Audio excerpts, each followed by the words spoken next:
everybody. It is the Working Brother back at you with another talk. Yet again, we've got Matt. Matt, how you doing? I'm doing okay. Thank you for having me back on. And I apologize if my internet clonks out again. It's a little choppy right now. Yes, we've had some scheduling issues, and then just as we started talking right now, your internet cut out, which, as I was saying, suits the subject of today's talk, because we're going to be talking about a project of yours, a recent project of yours, which involves UFOs. Isn't that basically the subject? That's right. Right indeedy. Yeah, this falls right into the mystique of hidden hands and forbidden knowledge. So yeah, maybe this is a bit of a blessing of showmanship for this show. And the internet. First of all, I just got to get the usual disclaimers out. This is a comedy show. Nothing we say here has anything to do with reality, blah, blah, blah. But realistically speaking, what is it that motivated you to get this project underway? I don't like lies, and I don't like people being screwed with. So I've noticed that a lot of good people are really falling prey to a major psy-op, which I've written about extensively, and my wife and I have done a lot of work on, especially the occult underground at the heart of a lot of the intelligence operations over the past centuries. When you say psy-op, you mean like the coming Project Bluebeam stuff? Like, do you want to explain to people what kind of stuff you... Because the psy-op can mean like, a whole spectrum of stuff. Yeah, like the operation to psychologically manipulate people's perceptions and belief in reality based upon, as you pointed out, certain technically advanced magic tricks, Bluebeam being one of a variety of technologies. This is specifically for very realistic holographic projections in the sky to give an image of either an alien invasion or Jesus Christ coming out of the clouds to freak out or to give hope to a bunch of superstitious people who are desperate and afraid of the future because the whole system is in a massive meltdown. There's also elements of corporate media complicity with intelligence agencies to project the idea that aliens have been among us, interfacing with governments for decades, if not millennia. And this has been getting a lot of mainstream time in BBC, CNN, MSNBC, Fox News, you name it, including Joe Rogan and alternative media as well. So they're pushing on this extremely intensely, and it's going to get more loud. We're getting news clips of like F-16 U.S. fighter jets shooting down mystery objects, possibly from space. I have a video queued from Ukraine of a UFO. I want to get your take on that. But do you think maybe it might be to everyone's benefit if we just play the trailer for... Oh, did we lose Matt? Oh, no. Okay, good. We didn't lose you. You were just paused. I thought we lost you already. I was going to be like, no, the aliens got him. No, but seriously, you're out in the woods. You're not even like in like, suburban... Montreal, aren't you? You're like out somewhere far away. Like you're in danger of being abducted by aliens at some point. Well, I am in farm territory. There are cornfields all around, and who knows? Who knows? Aliens love cornfields for some reason. They just love cornfields. Let's play. Oops, did I press? Yeah. Okay. Let's play this full screen in the background. This is the preview. What is a film trailer? Hidden Hand Behind UFOs. A new docu-series coming soon. Episode 2 is already out. We'll get into that in a bit. But let's play this full screen and remove ourselves. And there we go.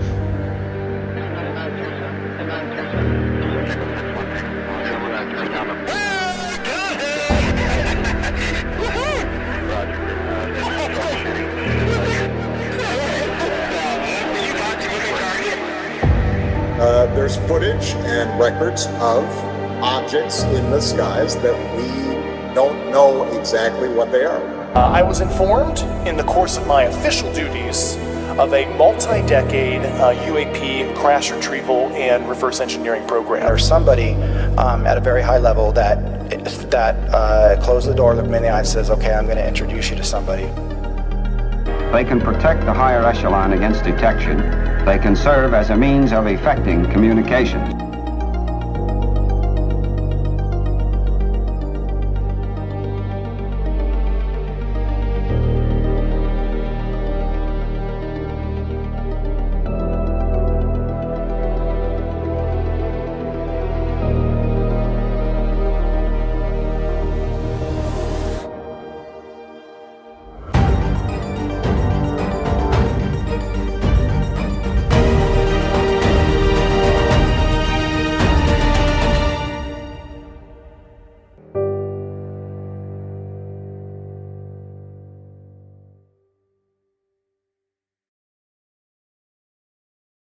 All right.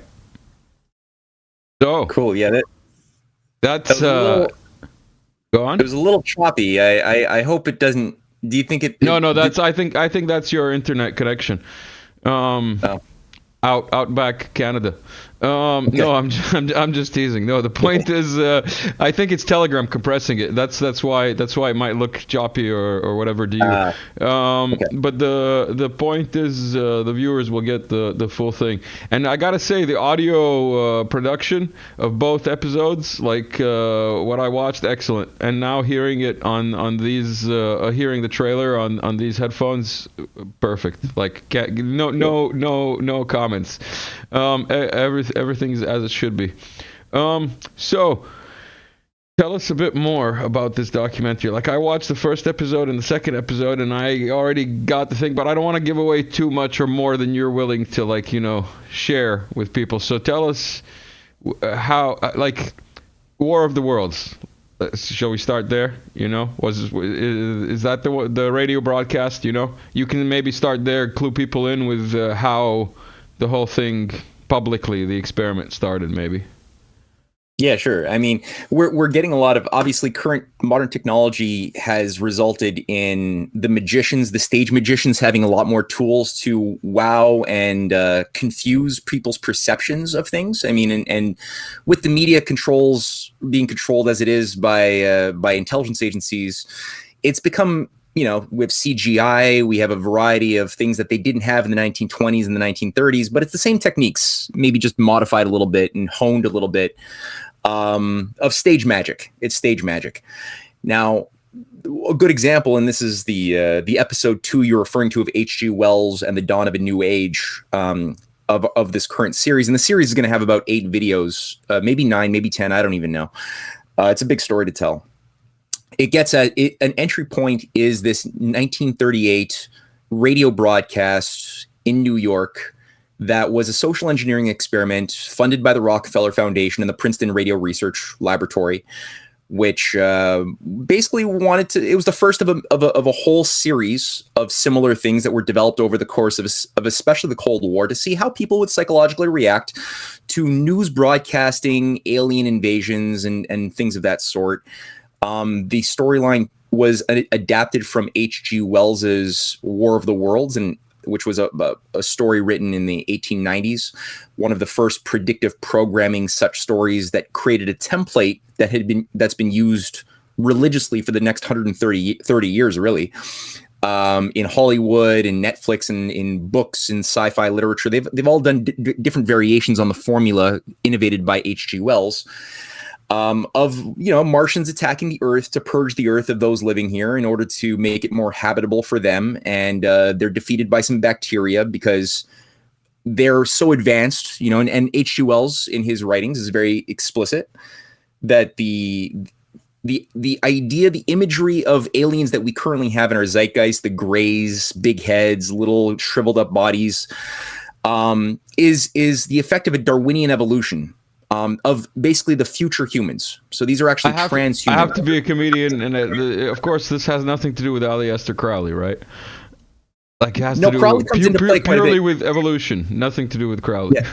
Well, or the Pyramid of Giza.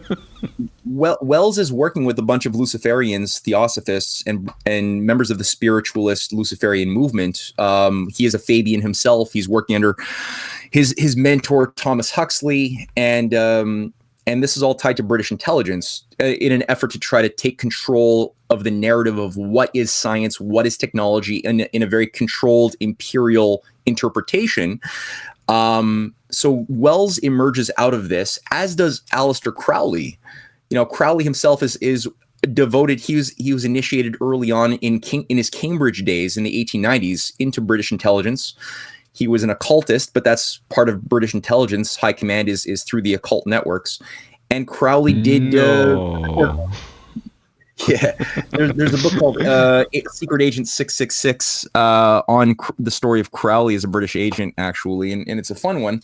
But yeah, Crowley actually designed Lamb, one of the demonic spirits that he channeled. There's several, but one of them is this creature he called Lamb that he drew a drawing of, which is essentially a model for the current gray UFO or alien imagery that we've been shown so many times over the last 80 years. It comes from Crowley and H.G. Wells. Yeah. Did you, by any chance, are you subscribed to me on Telegram? Admit. Yes. Are you? You are? Yes. Did you notice the meme? Did you notice yesterday's meme? Yesterday's meme was just because of you. Where is that? Waiting. There we go. That was just because of you. You know who this is? This is Jadun. He is an alien type of life being form thing. It was an art project. And it's become a meme of, he's known as the waiter, as in the person who just waits. So that was me yesterday. And it's not the first time.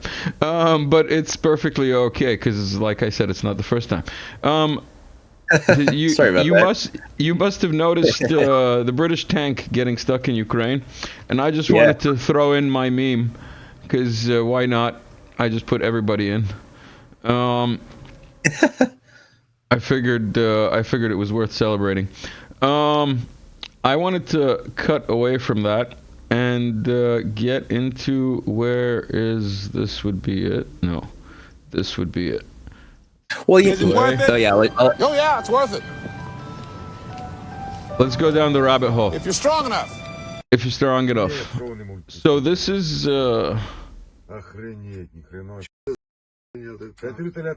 Ukraine, and this is a UFO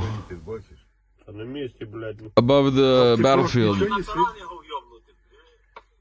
What do you have to say about UFOs above the battlefield in the Ukraine of Russia? Well, I didn't see that particular video yet. What I'll say is that from what I've seen so far is that there's two categories of video evidence of UFOs. Mm-hmm. Number one is the category of CGI, where people are shown a grainy image from a U.S. drone or a plane or a satellite, and they're supposed to be led to believe that this is evidence of actual aliens. And again, from my standpoint, this is easily done as a CGI image. That's super easy. The other thing is that sometimes they're real, and sometimes you do see things that are unidentified flying objects, which are certainly unidentified flying objects. And for those, you have a choice to then go to supernatural aliens to explain them away, or you can ask, is there evidence of human origins to these designs that emerged, especially in 1947 in June with the Kenneth Arnold sightings? And there wasn't too much in the way of UFO sightings of flying saucers before that moment. So is there an explanation for why there was such a burst of these sightings after that moment? And yeah, I in my research, absolutely. The German rocket scientists, as well as some Italian rocket scientists, were all trying to get around radar. How do you create objects, flying objects that will not be picked up on enemy radar? One of the geometrical facts is that a sphere is ideal. It does not easily get picked up, alloy spheres on radar, but a sphere doesn't fly. So how do you deal with that problem? Well, you can compress the sphere into sort of a plate-like thing. That also is the second best thing. And there have been, there's been secret science programs that have been working on a variety of different techniques. Victor Schauberger is one of many European scientists who were developing implosion technology rather than explosion combustion technology that induced these things to fly. And the problem was, after World War II, a lot of these rocket scientists were absorbed into the U.S. military-industrial complex, and a big classified image was put on top of their work. So when we were looking at like experimental drones using certain Tesla technologies being flown about out of Area 51 or other U.S. military bases or British military bases in Scotland, people were seeing something being tested, and they had to be told a story of what it was that they were seeing. So aliens, the H.G. Wells scenario fit the bill very nicely. You mentioned rockets. I gotta put this up. Oh, why am I getting feedback from you all of a sudden? I don't know. Oh, no, it's gone. Oh, well. In any case, I gotta put this up. This came across my Instagram. My Chinese made vape pen activating at the nearest outbreak of war. Yeah. Imagine that all the vape pens are actually missiles. Oh, no. What did I do? No. Okay, good. I don't know how that appeared on screen. We'll see what happens afterwards. I pressed the wrong button here. Have you seen the disabled parking in Kiev? No. Look at it. They're all like Mercedes and BMWs and Audis, yeah. I have to pretend this is actually a meme comedy show, so I have to like do things like this. Today's generation has no clue there are two people in this picture. You remember the good old 90s? That's pretty good. Yes, the death rumbling. Oh, this falls into like the news category. Did you know the CIA has a new logo? I mean, it's a meme, so it might not be true, but I mean, nothing is true on this show. But in any case, what do you think of the new CIA logo versus the old CIA logo? Up, Dogecoin dog? Doesn't the United States of America on seal? The new logo doesn't have the seal and doesn't say United States of America. Okay. Is that serious? That's actually a new logo that they're planning? No, I think it's official now. Yeah, I don't know. This is a comedy show. Them oldie English memes when the royal family used to have the freedom to... did you watch the King's Commonwealth speech? No, I did not do that. Is it worth it? How? No. But I mean, from an analyst perspective, maybe a little bit, but like generally he didn't say anything new. Bild, German newspapers, giving you the very important headlines. Putin has sex videos of German politicians. Well, Putin must have bored them from the CIA. Well said. Do you have anything to say about Gaza? What's this say? U.S. could take 2 months and 1,000 troops to construct floating pier to deliver aid to Gaza. Pentagon says absurd. Yeah, I mean it's. You hadn't heard about this? No, I didn't. It's really absurd, eh? No, they could put a stop to this travesty in 2 seconds if the intention was actually there. But the intention, it's like Ukraine, right? They could absolutely stop this. This is something you could deal with so quickly if the political will was there. Stop funding the murders. Stop funding the genocidalists, and you will stop this crisis.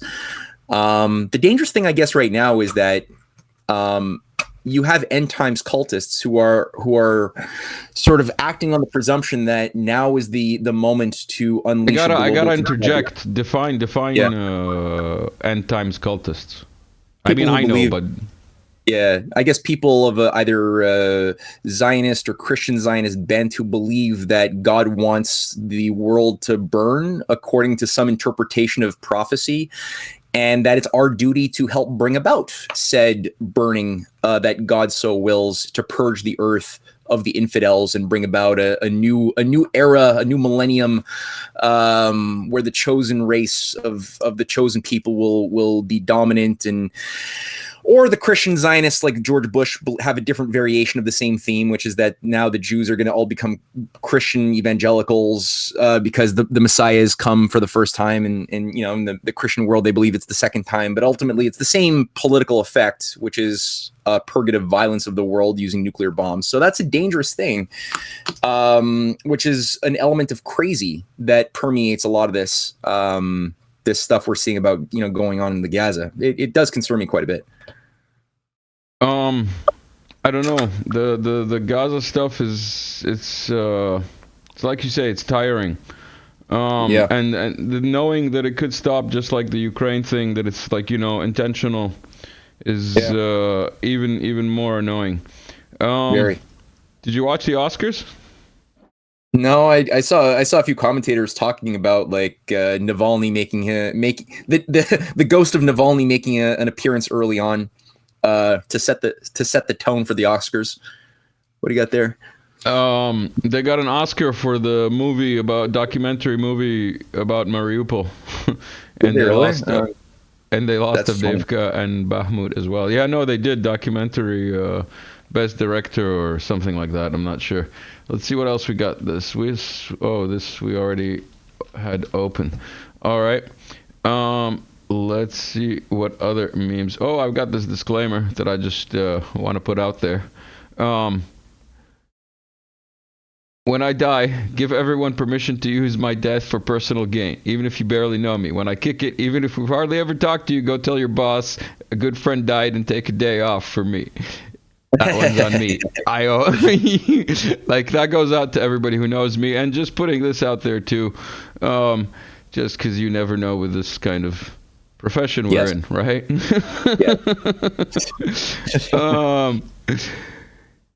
So... what else have you got going on, Matt? Oh, there's a lot of moving parts right now. We got an event going.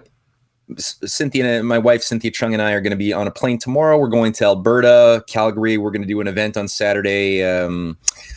Cynthia's going to give a presentation on the problems of Latin America, specifically with the Green Berets, how the CIA, the Green Berets, the military-industrial complex took over control of Latin America throughout the Cold War on behalf of British intelligence, which has been always sort of there, and a bunch of Nazis that were given new jobs after World War II, working with Allen Dulles and overseeing like NATO secret armies. So she's going to do that presentation. I'm going to do a little something on the propaganda that we fell for, that led us, or that convinced the Westerners to support what became the Cold War. So I'm going to do a little presentation on the Guzenko hoax of 1946, overseen by Churchill and William Stevenson in Canada. That was the first sort of smoking gun that somehow proved, without any evidence, that the Kremlin had all of these agents of influence throughout the Canadian and American governments. And it was, as I'm going to be proving in my presentation, a giant hoax. None of it was true, and that's now been proven, but it's a little bit too late. The damage was done. But the problem is that the same formula for getting stupid, superstitious Westerners to believe in in Chinese or Russian boogeymen or aliens as their villains of a new script is being rehashed once again, using the same formula that worked in 1946, and we're hoping that people can spit out that Kool-Aid this time around before they drink it. Good luck with that. No, I'm serious. Like, we all need to like get rid of people who are stuck on the Kool-Aid. I just remembered that you sent me an article from The Last American Vagabond that's also on topic. I see you looking at your watch. Oh no, it's fine. Yeah, got 15 minutes. You've got still. I was going to say 10, but sure, if you want to push it. The National Enquirer's Revolution in the Make-Believe News, Jesuits and the New Origin Story for Humanity. What?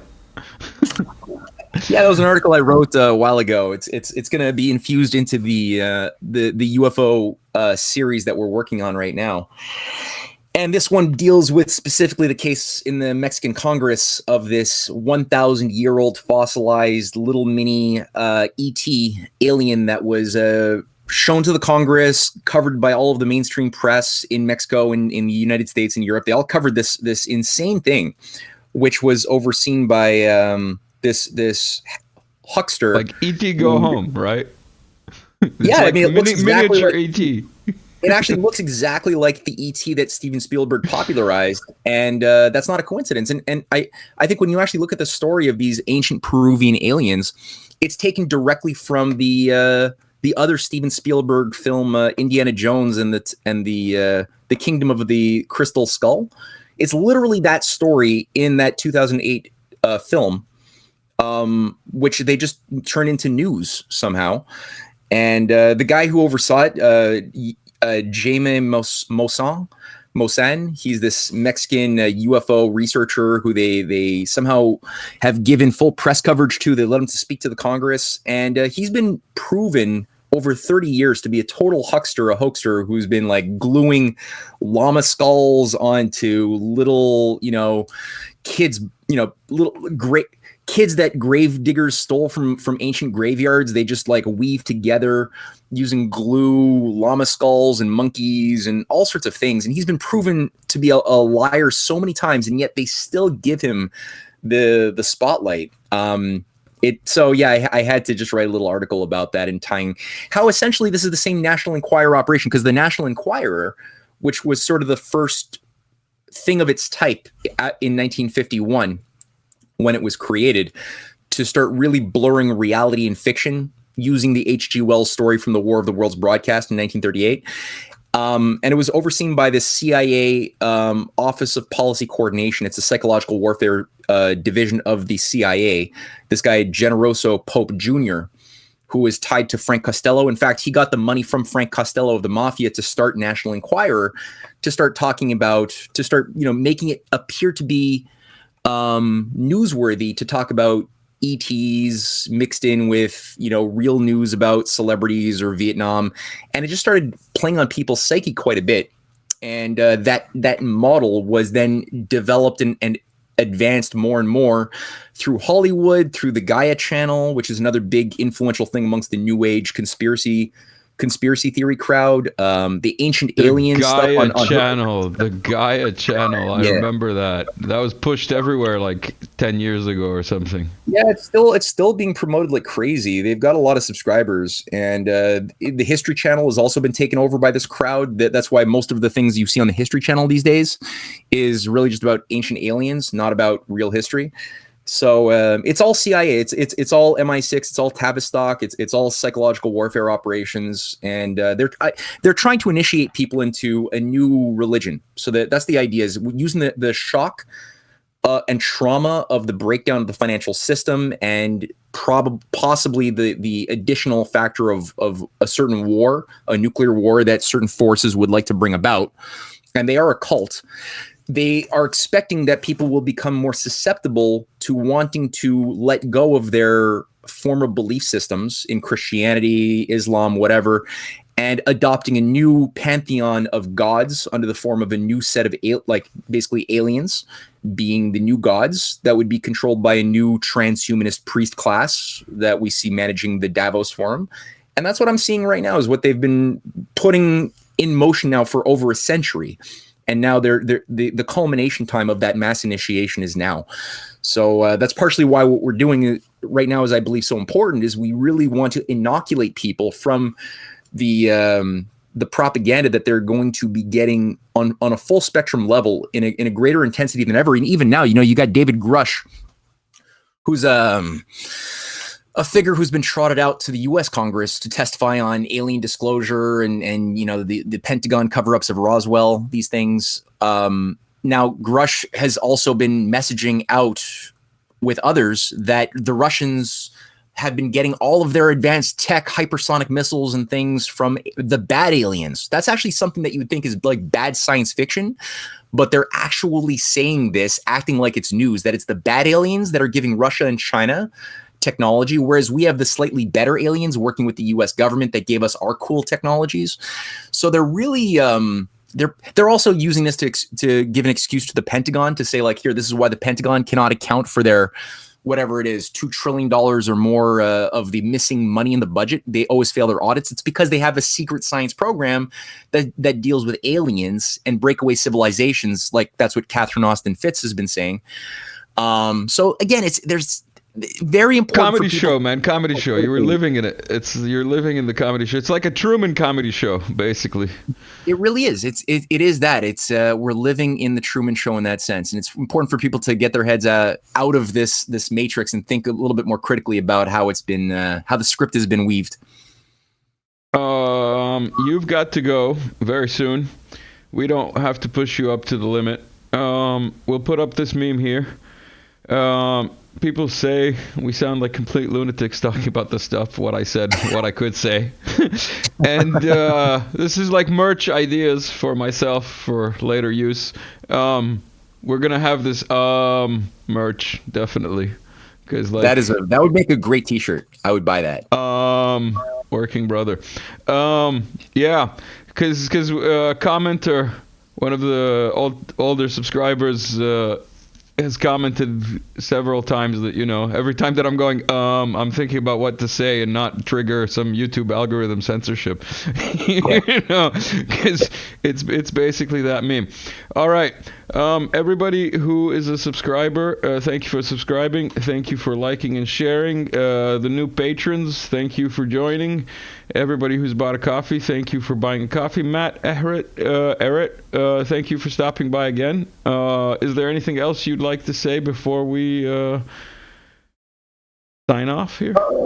Yeah, it's always fun chatting with you. I love these memes. They're a lot of fun. It's a great way to have your comedy camouflage on. That's cool. I would say for people listening, if they want to support this is crowdfunded mostly. So we're asking people to kick in on CanadianPatriot.org. There's all sorts of support the project options there. So if you want to make a donation towards the future episodes, please do.